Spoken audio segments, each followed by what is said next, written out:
জীৱনটো সদায় অটিপিৰ দৰে গঢ়িবলৈ চেষ্টা কৰক যাতে কোনেও আপোনাক দুবাৰ ব্যৱহাৰ কৰিব নোৱাৰে।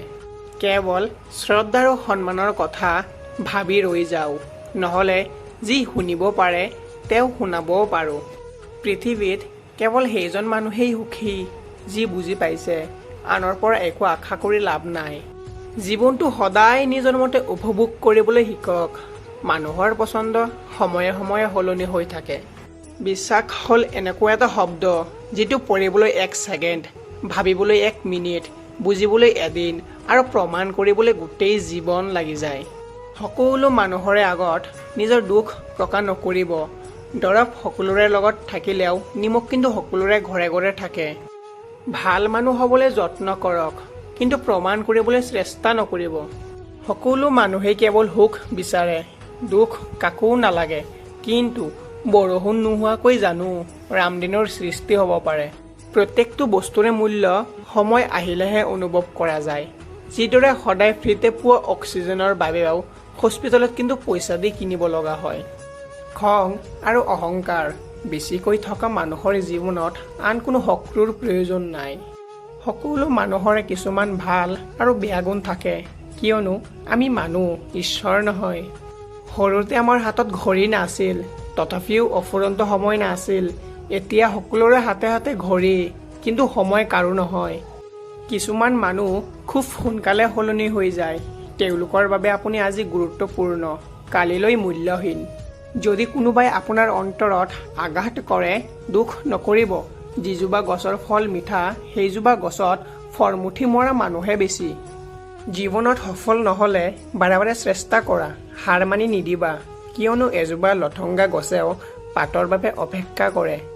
জীৱনত মাত্ৰ দুজন বন্ধু লাগে, এজন কৃষ্ণৰ দৰে যিয়ে বন্ধুৰ জয় নিশ্চিত কৰে, আৰু আনজন কৰ্ণৰ দৰে যিয়ে বন্ধুৰ পৰাজয় নিশ্চিত জানিও বন্ধুক এৰি নিদিয়ে।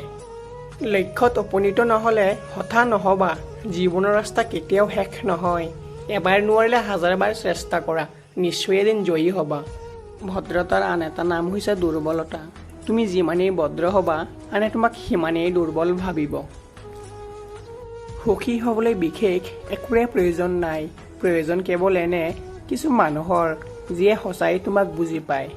মানুহক প্ৰয়োজনতকৈ বেছি সময় আৰু সন্মান কেতিয়াও দিব নালাগে, নহ'লে সস্তীয়া বুলি ভাবি লয়। এজন মানুহে আন এজনৰ বদনাম তেতিয়াই কৰে যেতিয়া সেইজনৰ সমান হ'ব নোৱাৰে। কষ্টবোৰ বেলেগৰ বাবে হৈছে বুলি ভবাতকৈ নিজৰ ভুলৰ পৰিণাম ভোগ কৰিছোঁ বুলি ভাবি লোৱাই ভাল। জীয়াই থাকিবলৈ সহজ হয় অলপ।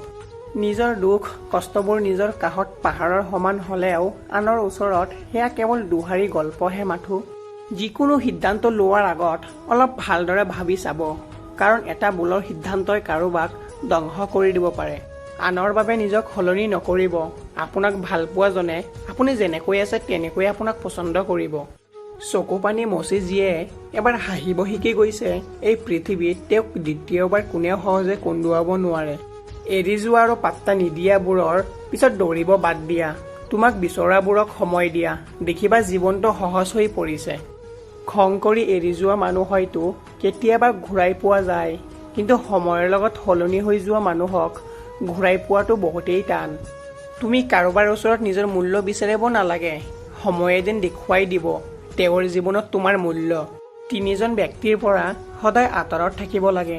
প্ৰথম, যিয়ে ভাল নাপায় কিন্তু ভাল পোৱাৰ অভিনয় কৰে। দ্বিতীয়, যিয়ে বন্ধুত্বৰ নামত বেইমানি কৰে। আৰু তৃতীয়, যিয়ে বিশ্বাসৰ মৰ্যাদা দিব নাজানে। কাকো সহজে বেছি বিশ্বাস নকৰিবা।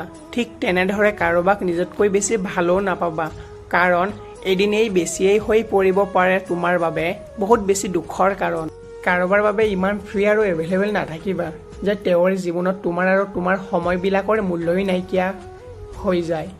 ভিডিঅ'টো ভাল লাগিলে প্লিজ এটা লাইক কৰি দিব, পাৰিলে শ্বেয়াৰ এটা কৰি দিব, আৰু চেনেলটোত যদি নতুনকৈ আহিছে তেনেহ'লে চেনেলটো ছাবস্ক্ৰাইব কৰি আমাৰ লগত থাকিব। ধন্যবাদ। ভালেই থাকিব, সুস্থ থাকিব।